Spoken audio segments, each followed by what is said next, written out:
Listo, primero que todo darle la bienvenida, muy buenas noches a todas las personas que están llegando en estos momentos a la conexión aquí a la página, al fanpage de Bucaranaranja.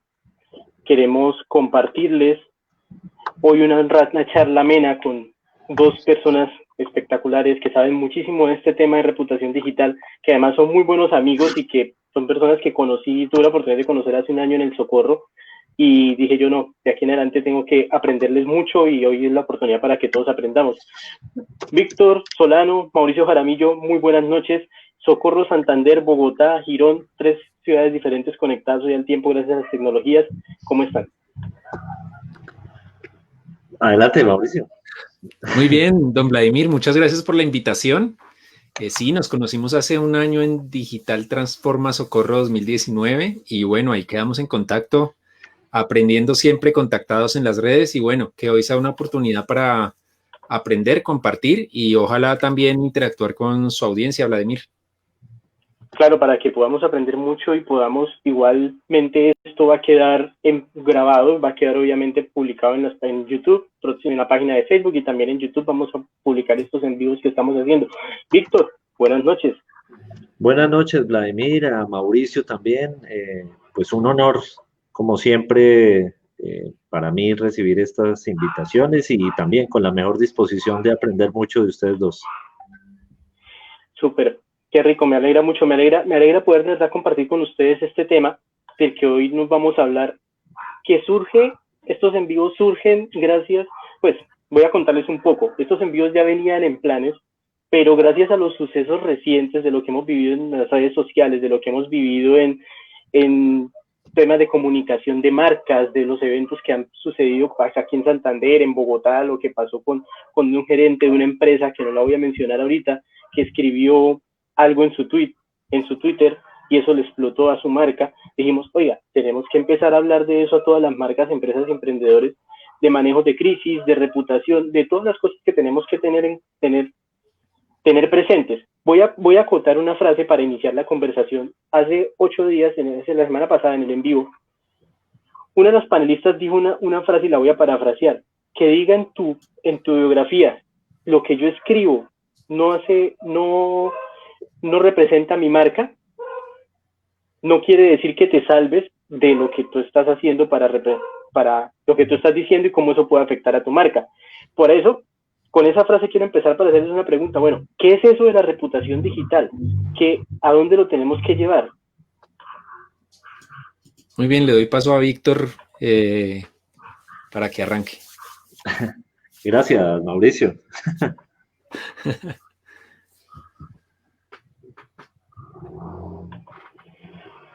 Adelante, Víctor. Sí. Es que estaba con el retorno también del Facebook Live y me confundí un poquito. Pero, a ver, la reputación, siempre he creído que es preferible tener o que lo desconozcan a uno a que lo conozcan a uno mal. Y en ese sentido, siempre he creído que la reputación es algo que se va construyendo, que se va granjeando durante un periodo de tiempo que puede ser largo, el riesgo que significa que se destruya en un segundo, porque eso es lo que termina ocurriendo muchas veces con este tipo de episodios, que la reputación se acaba en un segundo con un incidente y eso termina explotándole a uno o a la marca en la cara. Vladimir citaba ahora un episodio reciente de una compañía y me sorprendió ver la cantidad de comentarios de gente diciendo, los tipos son unos cracks, tienen a todo el mundo hablando de ellos. Mire cuántos subieron en seguidores. De ayer tenían 9,000, hoy están en 11,000. Y yo creo que sí, claro, si uno ve las cosas en términos de Excel, en un frío Excel, uno dice, wow, qué episodio tan positivo. Pero es que la reputación va más allá de lo que se pueda cuantificar en unas cifras, para mí absolutamente irrisorias, porque es un método totalmente perdedor buscar el crecimiento en seguidores o suscriptores o lo que ustedes quieran, a partir de generar un escándalo para lograr inflar el ego, pero no la reputación de la marca. La construcción de la marca creo que requiere muchísimo cuidado y para mí siempre ha sido eso una cultura traqueta, entrar a crecer, a inflar las cifras a punta de episodios de escándalo. Entonces yo siempre a las marcas les recomiendo, es preferible que crezca muy lentamente, incluso que sienta que le estaba hablando al aire, a que le construya un conocimiento de la marca a partir de un tipo de incidentes como esos. Muy bien, yo diría que, bueno, reputación es algo que siempre ha existido. Lo que pasa es que antes, ¿quiénes tenían que preocuparse por la reputación? Los políticos, los artistas, los deportistas, los periodistas, los personajes públicos. Hoy en día, gracias a lo digital y a que el mundo digital democratizó todo el mundo debería preocuparse por esa reputación digital y cualquier marca también, cualquier organización, por pequeña que sea. Así que un estudiante ya debe estar pensando en su reputación digital. Un contador, un filósofo, alguien que no planee ser un personaje público, pero que tenga una presencia en las redes, y casi que es difícil encontrar a alguien que ya esté alejado totalmente de estas plataformas, pues debe pensar en gestionar su reputación digital. Y si no la gestionan, pues alguien al final de cuentas lo va a hacer de alguna u otra manera. Entonces, por eso es tan importante entender que todos tenemos una huella, una identidad digital y creamos una reputación y la debemos gestionar. Hace unos días, Mauricio, usted colocaba en un tweet algo que me gustó muchísimo y decía que no hay que ganar, que no hay que buscar que las redes y que todo tu entorno empresarial se te vuelva algo como lo de EPA Colombia. ¿Sí? Estos días, pues es que he venido revisando y he venido leyendo varias cosas de lo que ha pasado con varias empresas y marcas. Incluso lo que usted acaba de mencionar para mí me parece muy importante, los jóvenes universitarios, las personas que, aunque la gente no sepa qué hace, es muy importante tener cuidado qué se escribe en las redes sociales, porque mal que bien todos tenemos una red social. ¿Cómo es eso? ¿Por qué las empresas y por qué las personas están descuidando tanto eso con el fin del tema del ego que hablaba Víctor, el fin de las métricas de vanidad? O sea, hablen, síganos, tenemos 10.000, 12.000 seguidores, 20.000 seguidores, somos importantes. Solo estamos buscando ser importantes, pero bueno, ¿eso a dónde nos va a llevar? O sea, ¿el ser importante es suficiente o esos números son suficientes o qué más tenemos que tener allí?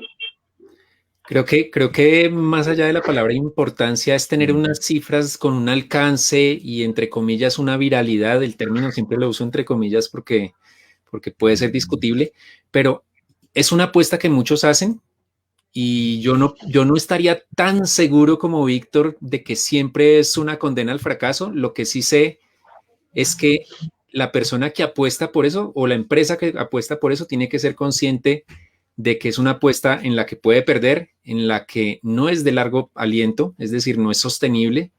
Vivir de la polémica, vivir del escándalo, puede funcionar 6 meses, puede funcionar un año. A EPA Colombia le funcionó, a algunos protagonistas o mujeres protagonistas de novela les funciona el escándalo constante. A algunos políticos les funciona, pero ¿será sostenible en 4, en 8, en 20 años?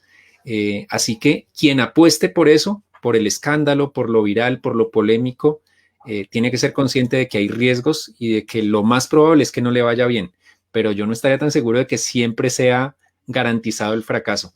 Ahora, la apuesta que creo que muchos hacemos es por la sostenibilidad, por algo que va más allá de las métricas, como decía Víctor, y es mejor un tweet con 10 o 20 retweets de personas relevantes, de personas que creen en ese tweet, que un tweet viral de 5.000 retweets que termina, puede que al final ni siquiera todos se den cuenta del engaño, pero que está haciendo daño al engañar, al falsear la realidad, al distorsionar los hechos.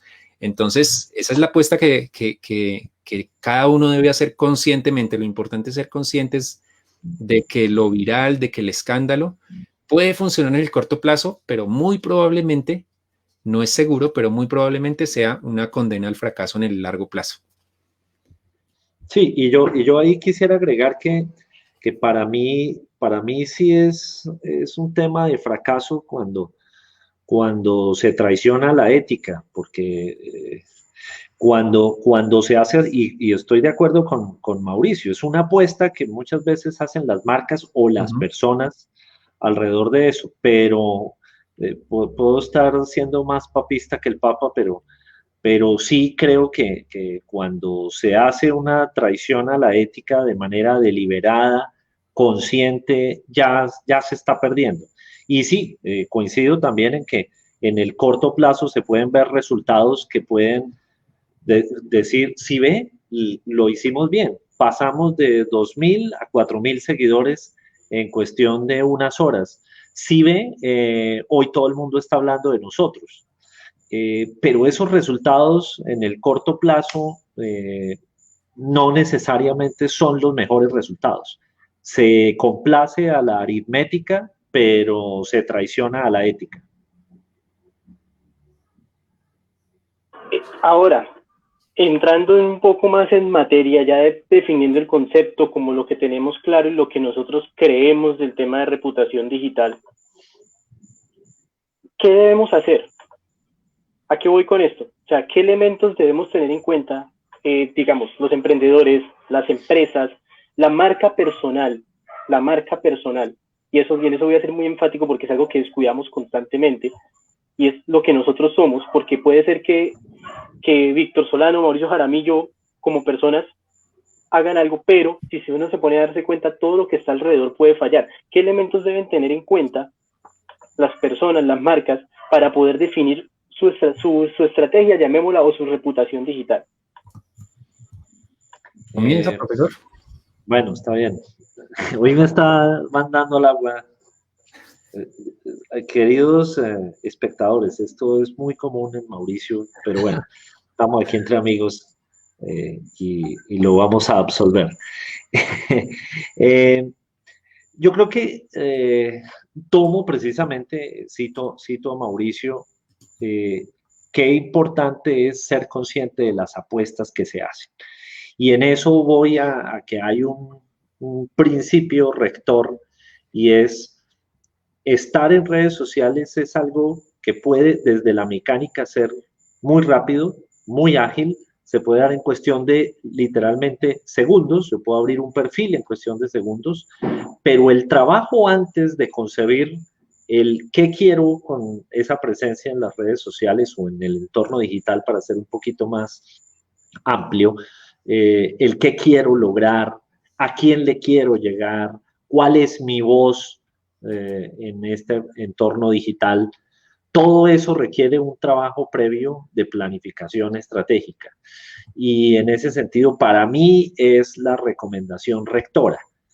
No se lance a estar en el entorno digital solo porque hay que estar. Como oye uno en muchos cócteles y uno ve a presidentes de empresas y entre ellos hablan y dicen, sí, yo ya, ala, ¿cómo te va? Sí, yo también ya tengo mi Twitter, mi Face, mi Instagram. Y puse además al sobrino que no estaba haciendo nada y ya le puse a hacer algo. Y ese drama del sobrinity manager, de pensar en que porque está ahí haciendo, porque es un pelado, porque entonces es joven y es dinámico, puede administrar bien las redes sociales, no necesariamente. Puede tener una comprensión de las lógicas, tener hasta una lectura aventajada por encima de los mayores, pero eso no lo convierte en una estratega digital. Y en ese sentido creo que las marcas tienen que rodearse de profesionales que sepan hacer ese trabajo, porque estar en redes sociales es vestir a la marca, es amoblar esa otra oficina, ese otro local, como lo que usted haría con la presencia física en un centro comercial o en un establecimiento en cualquier calle.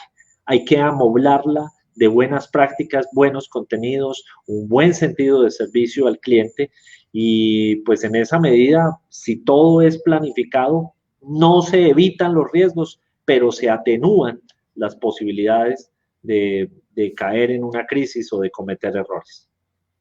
Sí, ahí yo haría énfasis en la parte de estrategia que dice Víctor y comparto una frase que la he querido jubilar y nada, tengo esa frase y mi tweet fijado queriendo jubilarlo y no se dejan. Debería salir fácil. Y creo que son inmortales. Y esta frase es de Sun Tzu en El arte de la guerra y dice, estrategia sin táctica es el camino más lento a la victoria, táctica sin estrategia es el ruido antes de la derrota.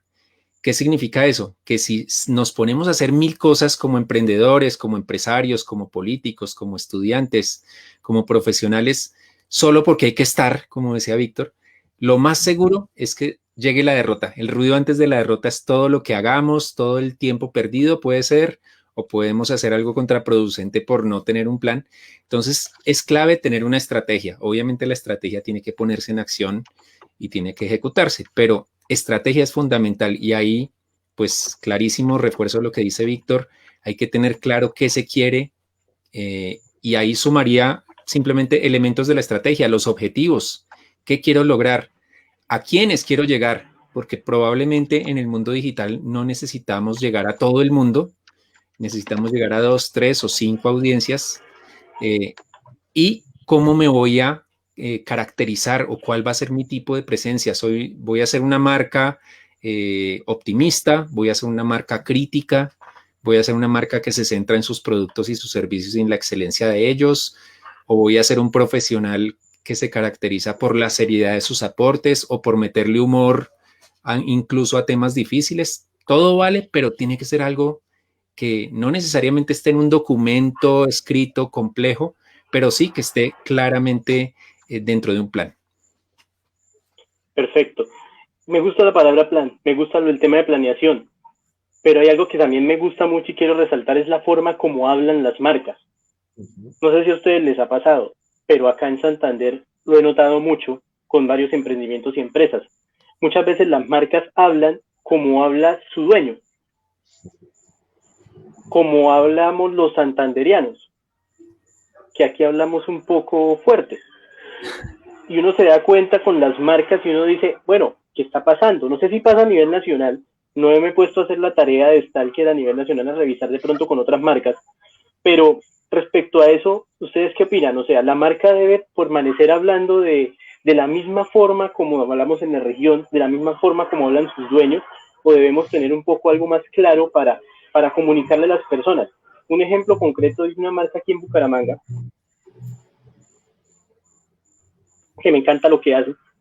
Ellos tienen 5 personas manejando su cuenta de Instagram y uno les habla a ellos, pues no sé si todavía lo estarán haciendo igual, pero así era el año pasado, uno les habla y siempre le contesta una mujer, pero resulta que la mujer no existe, son ellos mismos haciéndose pasar por la mujer. El libreto que tienen es que cada una de esas personas y hablan igual con toda la persona que le escribe, y eso a mí me pareció maravilloso porque ya crearon una identidad de comunicación perfecta.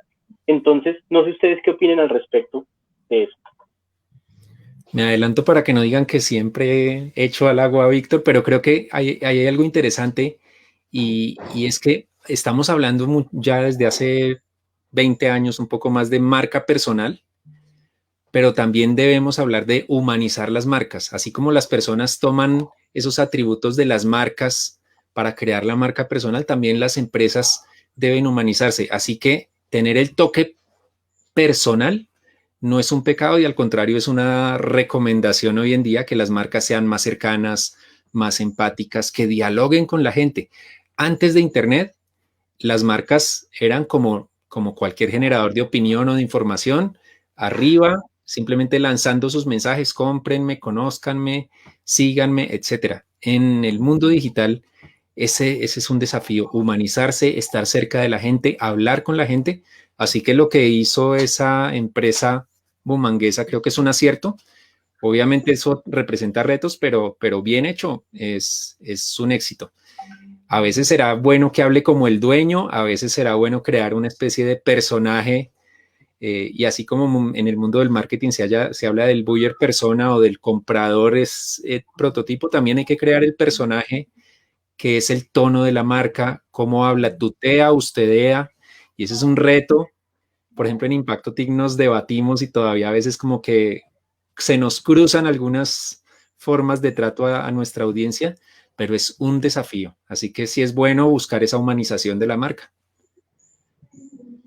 Sí, y yo agregaría que eso hace parte de ese mismo ejercicio de planeación. Creo que no es un pecado que la marca hable como el dueño, pero entonces es porque la identidad que quiere representar la marca es como la del dueño, no porque el dueño sea el que maneja las redes sociales o también tiene acceso a los perfiles y los administra. Y entonces cuando habla el dueño, entonces, si es una empresa en Bucaramanga, entonces si antes de pronto estaba tuteando a todos, cuando la agarra el dueño y ¿usted qué, hijo de puerca? ¿Y ahora qué necesita, mano? No, no necesariamente. Creo que si la marca tiene ese toque, pues que hable así, porque puede ser parte de su identidad, pero no porque vaya al vaivén de quién maneja la cuenta, quién accedió a las 5 de la tarde y es distinto al que accedió y administró al mediodía. Entonces, sí hace parte, la construcción es como un alter ego, y muchas veces, de hecho, la marca tiene una identidad supremamente o radicalmente diferente a la personalidad del dueño, porque la personalidad del dueño no siempre es necesariamente lo que el dueño quiere vender. Entonces, sí, creo que hay que ser absolutamente coherentes con qué hace mi marca, en qué negocio está metido y sobre todo entonces a qué audiencia le llega. ¿Cómo habla esa audiencia? Si esa audiencia habla de tú, entonces sería incoherente que la marca hable de usted. Entonces ahí eso va a ser y van a ser del proceso de planeación estratégica. Perfecto, por acá tenemos una pregunta de Miguel Peña. Desde Boyacá. Que nos saludó hace un momento a los panelistas. Miguel Peña, sí, nos pregunta, ¿cómo reaccionar ante los ataques que puedan llegar a surgir por parte de la competencia desleal en una campaña negra?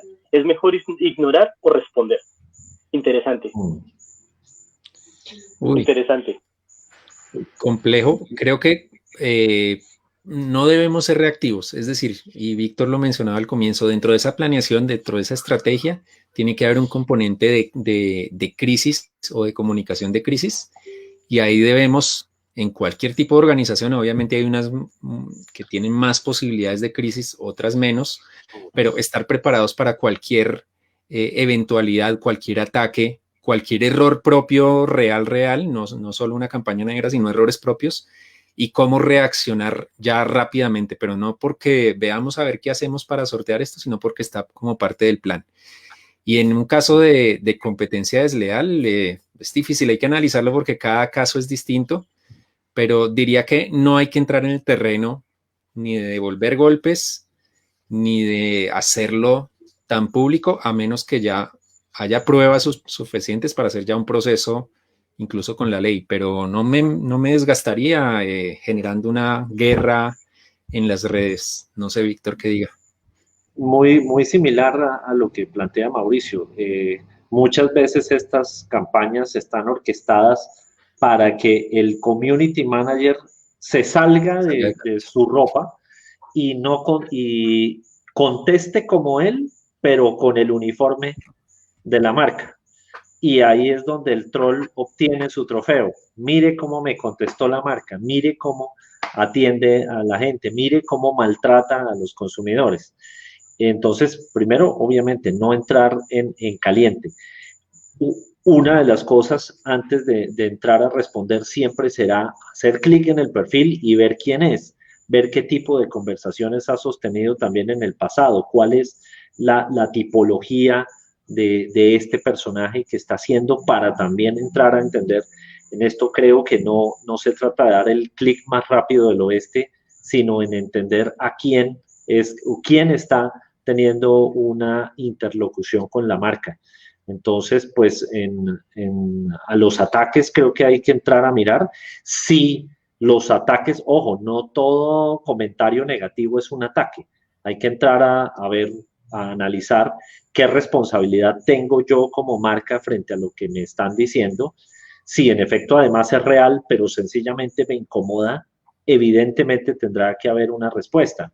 Y previamente, vuelvo al mismo tema, a mi mantra, con planeación estratégica, con una planificación de la comunicación, yo ya podría estar previendo ese escenario y por ende una parrilla de contenidos que me sirvan de guía para no responder e improvisar cada vez que haya un ataque. Entonces, si yo puedo ser vulnerable ante este tema, o mi marca puede ser vulnerable, ¿cuál es la batería de contenidos de los cuales yo podría echar mano para poder entrar a responder?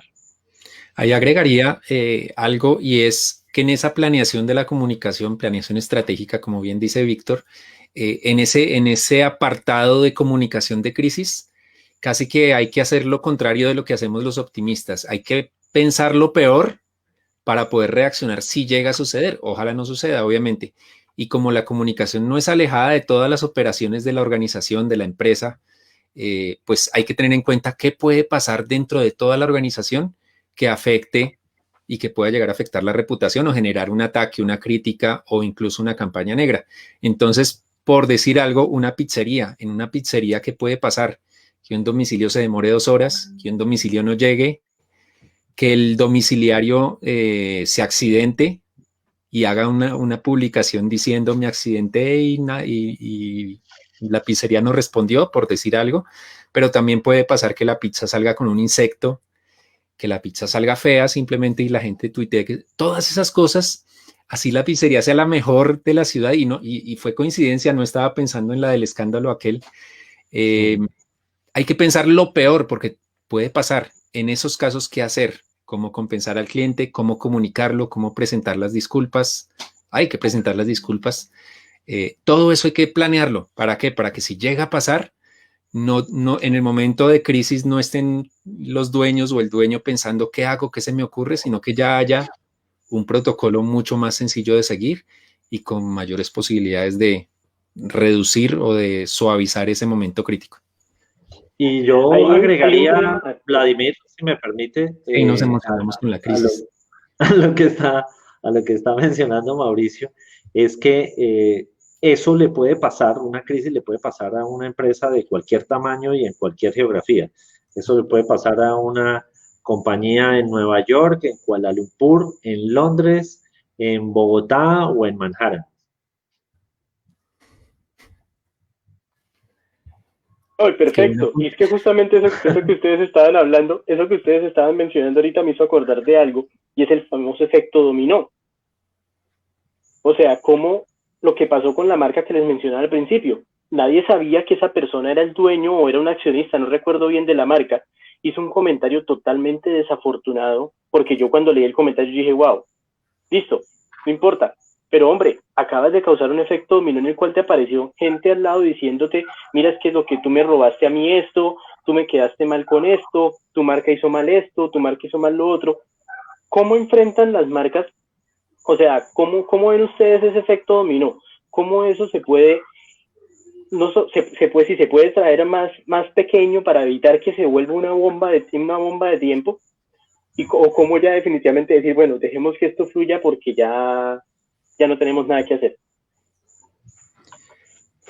No, las crisis, hay una cosa es un riesgo de crisis, un conato de crisis, y es casi que lo más común, y bien manejado, claro, puede afectar un poco la reputación, puede generar un golpe mediático, una tendencia en las redes de 12 horas, pero bien manejado, al final puede sortear la situación. El riesgo es cuando no hay un plan, cuando no hay unos protocolos, cuando tampoco hay una ética y cuando se deja en malas manos esa comunicación, cuando un conato de crisis realmente se vuelve una mega crisis. Así que muchas veces yo creería que más de la mitad de las crisis graves de reputación son una suma de cosas entre las que al final el gran no sé si el detonante, no, el que termina grabando las cosas es esa falta de planeación y ese mal manejo que se dio a la situación. Eso es lo que termina empeorando todo. Sí, las crisis pueden venir desde la operación del negocio propiamente, como del manejo en redes sociales. O sea, es decir, hoy el propio manejo de la comunicación puede generar una crisis. De hecho, muchas de las que hemos visto recientemente no tienen que ver con la operación, sino lo que pasó con una reacción inesperada a alguna situación, ahí sí del negocio, de las transacciones, etcétera. Pero allí, teniendo en cuenta eso, creo que las marcas deben saber elegir justamente los momentos de comunicación. Pueden llegar a capitalizar las crisis, como decía Mauricio, si tienen una reacción positiva, si hay transmiten una sensación de humildad, de reconocimiento del error, eso termina valorándose. Yo recuerdo mucho una crisis que en realidad fue una tontería. Por allá en 2011, el famoso caso de Numeral Cine Colombia Style, en el cual el community manager escribió requete mal un tweet en el que hablaba de una película y escribió mal el nombre de los protagonistas, Julio, Roberto y no me acuerdo cómo escribió Tom Hanks, pero lo escribió malísimo. Sí. Sí. Y el caso, era otra película, pero bueno, el tema es que escribió súper mal el tweet y recibió tanto palo de los usuarios en Twitter que ese Sobrinity Manager se acongojó tanto que dejó botada la cuenta, se perdió literalmente durante 3 días, fue uno de los trending topics que más ha durado porque la gente empezó a crear contenidos, la gente era muerta de la risa creando los contenidos de parodia del error que había cometido Cine Colombia. Y al final, bueno, obviamente se acaba la relación con esa agencia, otra agencia toma el mando de la campaña y hacen todo el trabajo de reestructuración, crean un estreno especial en el que invitan a los tuiteros que ayudaron a convertir eso en trending topic, hacen una premiere, los reciben con un dummy tamaño a escala 1:1, en el cual los nombres están mal escritos, muy a propósito, y generan unos tweets en los que ellos mismos se parodian. ¿Cuál fue la reacción del público? Bravo, cracks, se saben reír de sí mismos, aceptaron su error, replicando y multiplicando, entre comillas, lo que es el error. Es decir, lo que uno diría, eso no va en el manual de manejo de crisis. Y sin embargo, hicieron una apuesta a partir del manejo con humor y les salió bien.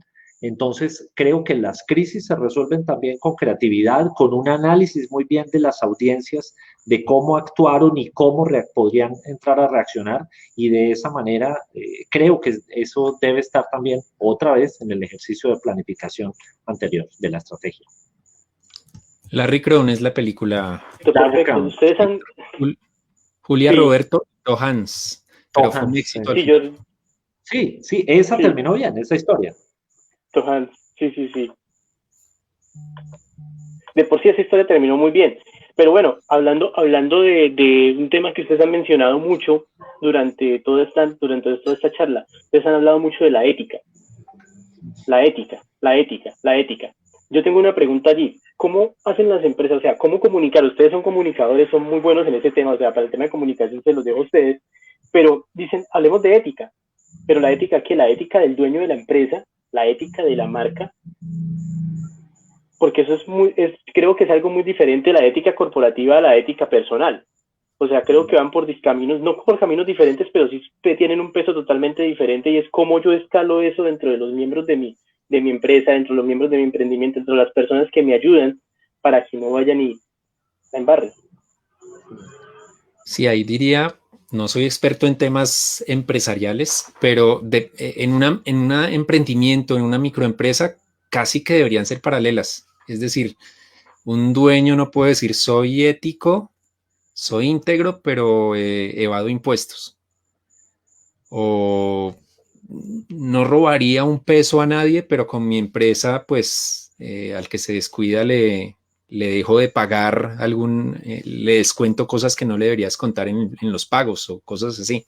Entonces creería que es muy alineado. Ya en grandes organizaciones obviamente tiene que haber manual de buenas prácticas de gobierno corporativo y ya pues el dueño ya no es el dueño, sino es una junta directiva y una cantidad de accionistas y otra cosa.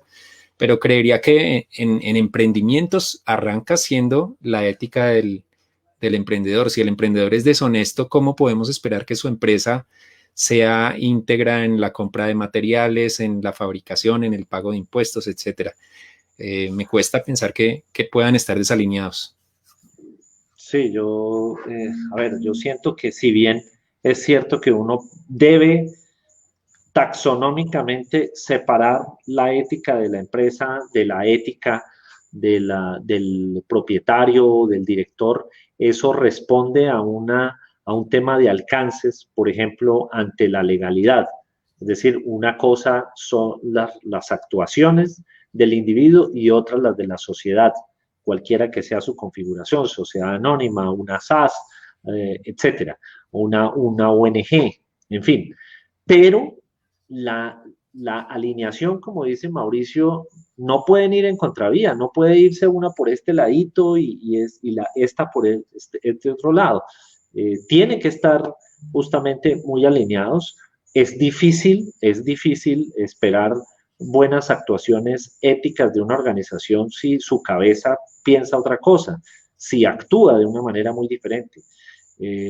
Puede pasar y en organizaciones que tienen sus buenas prácticas de gobernanza, la estructura de gobierno de la organización hace que así el dueño de la compañía sea un ampón, la organización pueda funcionar bien, pero porque justamente ese no puede tomar las decisiones de manera dictatorial y únicas sobre la organización. Entonces, el modelo de gobernanza hace que la ética de ese personaje, si está contaminada, no termine afectando tanto o por lo menos no el grueso de las decisiones.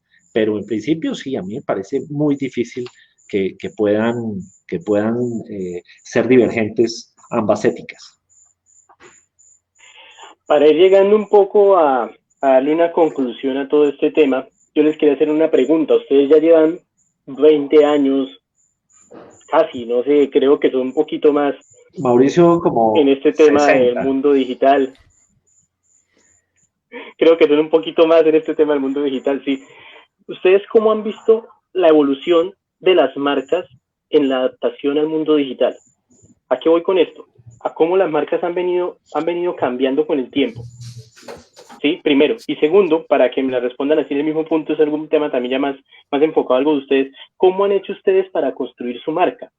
O sea, ¿qué han hecho ustedes para construir la marca? La marca Solano, la marca Mauricio Jaramil, la marca, hablemos de Impacto TIC, de todo lo que está alrededor de lo que ustedes hacen, ¿cómo han hecho y qué pasos han seguido para ir construyendo su marca?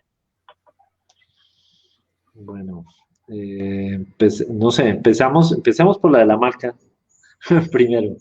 En mi caso, creo que la construcción de la marca no fue tan planificada, a pesar de que ha sido mi leitmotiv en el día de hoy. Fue más bien el resultado de hallazgos. Por ejemplo, yo sentía que tenía unas cosas que decir y creé un blog y empecé a generar contenidos en ese blog. Eso hizo que fuesen contenidos encontrables. Lo fueron encontrando colegas periodistas. Cuando querían escribir una historia, entonces, venga, ¿y esto quién lo escribió? Está en la internet, pero ¿quién lo escribió? Ah, Víctor Solano. Llamémoslo, preguntémosle. Como fui periodista y sé lo complicado que es conseguir una fuente un viernes en la noche o un fin de semana, lo mínimo que yo decía es, oye, pues sí, ayudémosle a este colega, no importa, me está llamando, vamos a ayudarle porque yo sé lo que fue ese trajín. Y de alguna manera quedó la sensación quizás dentro de muchos colegas que yo era un tipo amable y que contestaba a tiempo y que decía las cosas con buena puntuación, buena dicción, etcétera, unas competencias que les parecieron útiles, adicional a que se encontraban con un contenido, que es lo más importante, un contenido que les podía servir para sus contenidos. Y eso terminó generando una bola de nieve en la cual, y a Mauricio también creo que le pasa, fácilmente entrevistas de los medios nos pueden hacer 2 o 3 a la semana, y eso termina amplificando lo que puede ser la presencia. Obviamente eso no es suficiente si uno no hace, primero, unas actuaciones éticas, si uno no es consistente con lo que uno dice y de hecho lo pone, es una puesta en escena, pero no teatral, sino que justamente es el resultado de ser coherente. Me gusta un poco el saludo, o lo que significa el saludo de los árabes, que es: lo que siento y lo que pienso es lo que digo y es lo que hago. Y creo que esa base de coherencia y consistencia es algo que terminan premiando las audiencias, y creo que aplica para las marcas personales, aplica para las organizaciones. Buenísima reflexión. En mi caso, Vladimir, hay algo que comparto en ciertos talleres de marca personal precisamente, y les digo, miren, si ustedes esperaban las 10 pautas para crecer en seguidores y para ser famosos y para todo esto, fueron al taller equivocado, porque es válido y los marqueteros pueden enseñar un poco de eso.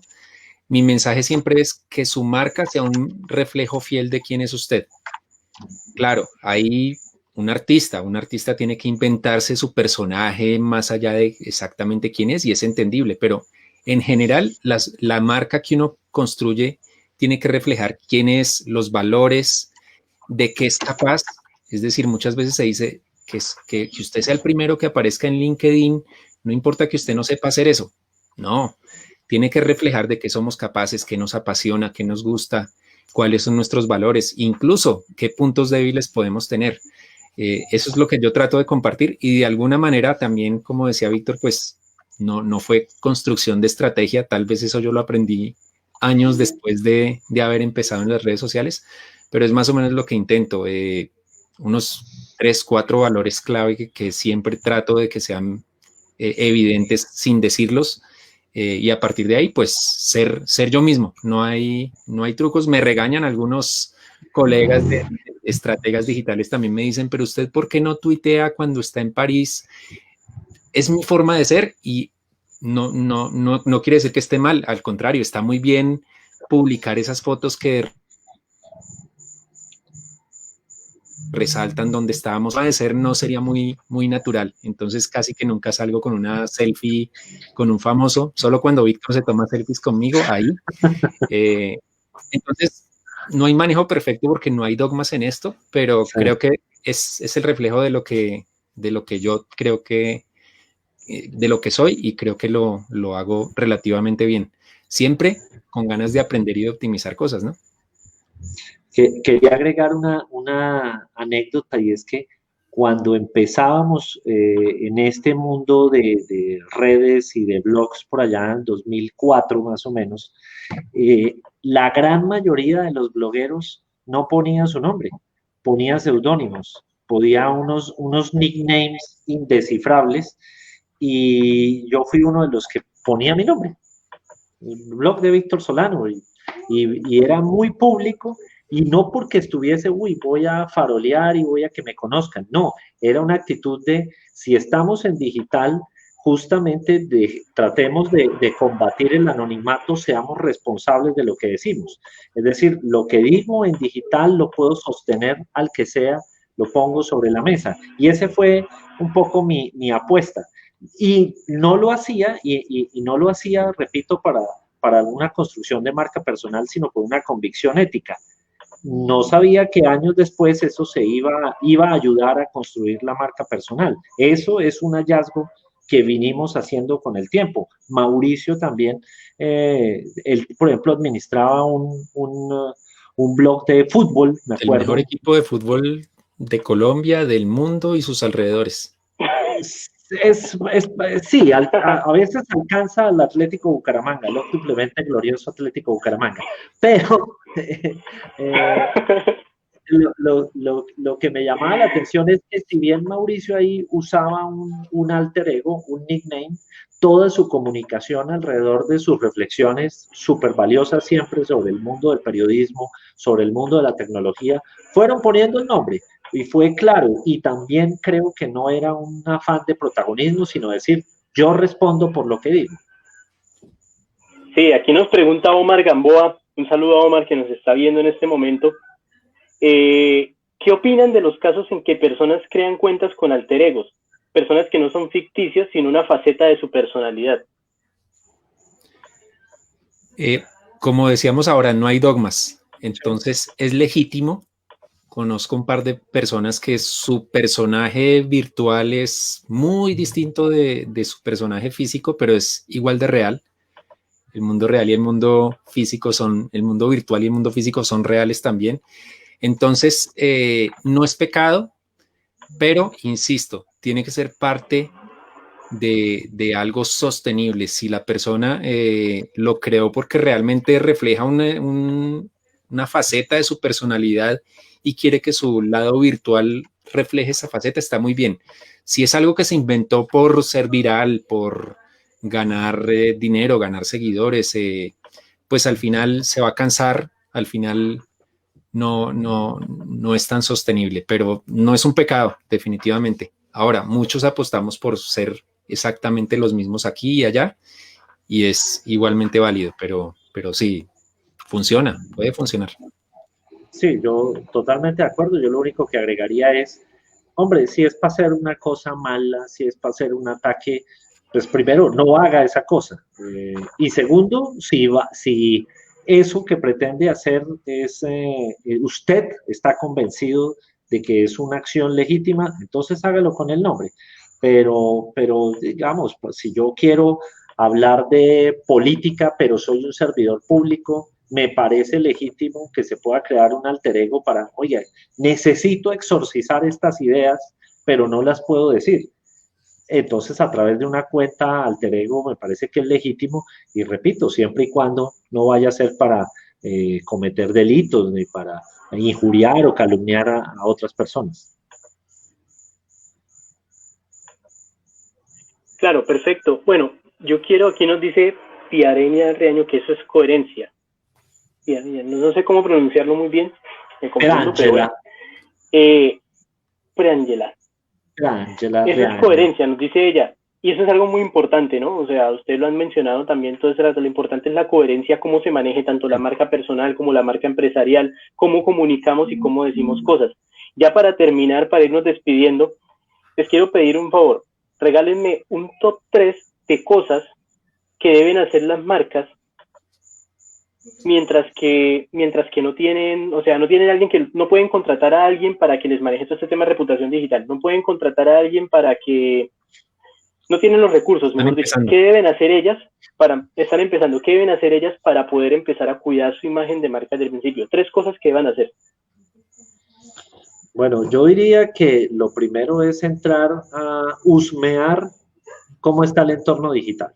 Eso significa hacer, a los esnovistas de las agencias les encanta utilizar el anglicismo de hacer social listening. En otras palabras, entrar a ver qué se dice de la categoría, qué se dice de la marca, qué se dice de mí, si soy justamente persona que de alguna manera voy a representar o voy a ser visible con la marca, porque eso también puede ocurrir. Estoy pensando en abogados, diseñadores de moda, que su marca personal es en paralelo la marca del negocio, por ejemplo. Los mismos periodistas, etcétera. Entonces, escuchar, leer, olfatear, lo que yo llamo la estrategia Guayacán. Oiga, mire, vea qué están diciendo de las redes sociales o en las redes sociales de la marca y de la categoría. Y eso ayuda un poco a pensar, bueno, yo aquí tengo que entrar con pies de plomo porque le dan duro a mi marca o le dan duro a la categoría. Entonces, eso ayuda muchísimo. Y evidentemente, por más de que sienta que tiene pocos recursos, busque un trabajo colaborativo, busque asesorarse a partir de personas que usted considere que puedan ser referentes y que le puedan dar recomendaciones en manejo de redes sociales para crear una presencia que pueda ser coherente, como decía nuestra amiga Pierangela Reaño, en su comentario. La coherencia es fundamental para tener una presencia que sea digna, que sea decente y que le apueste a construir una presencia de marca con un mensaje claro, contundente y preciso. Bien, yo arrancaría con algo que parece muy obvio, pero que muchas veces confirmo con empresas medianas, con empresas grandes y obviamente con emprendimientos que falta, y es autoconocimiento, incluso en las personas. Entonces, un buen ejercicio es hacerse algunas preguntas. ¿Quién soy? Aplica para una persona o para un emprendimiento o una empresa. ¿Quién soy? ¿Qué hago? ¿Qué hago bien? ¿Qué sé hacer bien? ¿Qué hago diferente de los demás? ¿Qué hago mejor que los demás? ¿Qué quiero llegar a ser? Esto aplica para una empresa en 10 años a dónde quiero estar, o una persona también, a dónde puedo llegar o a dónde puedo, porque también hay limitaciones, no, salvo pues quienes creen que si lo sueñas todo es posible, pero hay que ser consciente de las limitaciones. Quiero ser una empresa global y apenas estoy en Bucaramanga. Bueno, tal vez sí, no está mal, pero hay que ver qué hay que hacer para llegar allá, qué limitaciones hay. Plantearse una cantidad de preguntas que permitan conocerse mucho mejor para poder transmitir luego eso. Y eso incluye también los valores, ¿no? Entonces, bueno, ¿cuáles son mis valores? Integridad, puntualidad, si es que es una empresa que tenga que ser puntual, todo eso. Después de eso, muy parecido a lo que decía Víctor de llegar a lo digital y entender qué se dice de la marca, y yo iría incluso más allá y es respirar lo digital, entender las dinámicas del mundo digital. Es increíble cómo muchas veces llega un político y está en campaña y por primera vez crea su presencia en las redes sociales, pero no sabe nada de cómo funcionan. ¿Qué termina haciendo? Replicando el modelo de la vieja política.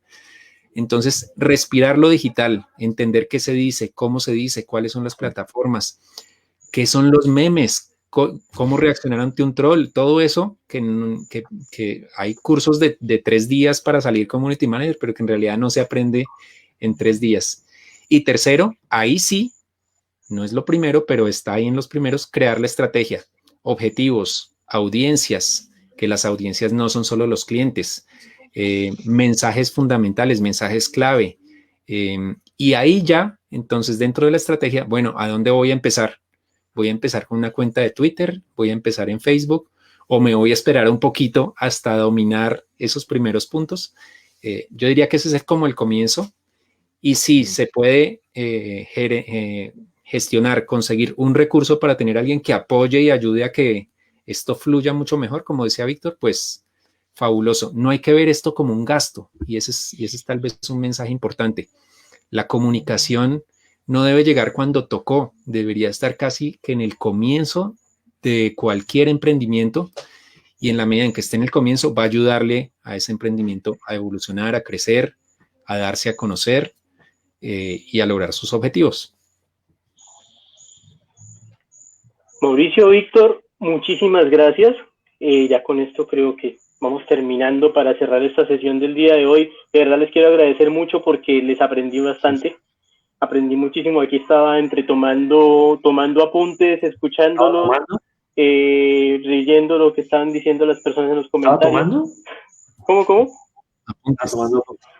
Tomando apuntes, Víctor. No, tomando apuntes de aquí y escuchándolos muy bien y todo lo que están diciendo, que es importantísimo para las marcas, para todo tipo de desarrollo de marcas, que no es solo hablar de empresas, sino también es de nuestra marca personal, de lo que estamos haciendo y cómo queremos impactar positivamente a las personas que nos están viendo. De verdad, muchas gracias por sus enseñanzas. A seguirlos leyendo en Twitter, @Solano, ¿sí? @Mauricio Jaramil, que no se me olvida, @ImpactoTIC también, @Vladimir Gutifer y @Bucaranaranja, las redes de nosotros en Twitter, en Instagram, en todos lados. Eso es algo que también es muy importante en el manejo de marca. Nuestra marca se llama igual en todas las redes sociales. Igual mi marca personal se llama igual en todas las redes sociales. Es muy importante tenerla como para organizarla. Por aquí le dejan un mensaje a Víctor, que lo admiran muchísimo, mire, desde la Estrella Ortega. De Estados Unidos, Estrella, un abrazo muy grande. Muchas gracias a todas las personas que han comentado. Giovanni Dufo ha hecho varios comentarios muy interesantes también. Pierangela. Sí, también. Super. Muchas gracias. muy chévere, sí. Muchísimas gracias a ustedes de verdad por aceptar esta invitación. Nos vemos en un próximo en vivo el próximo miércoles. Vamos a tener uno sobre servicio y fidelización de clientes que va a estar buenísimo, buenísimo, buenísimo. Vamos a trabajar mucho ese tema también para los emprendimientos y empresas. Así que hasta la próxima. Muchas gracias, Víctor, de nuevo, Mauricio. Don Vladimir, muchas gracias. Gracias, Víctor. Hasta luego, Mauricio, que esté muy bien. Gracias, Mauricio, y gracias, Vladimir, por la invitación. De verdad lo disfruté mucho. Antes se me hizo cortito. Gracias. Hasta luego, muchas gracias. Chao, gracias. Chao, chao, chao.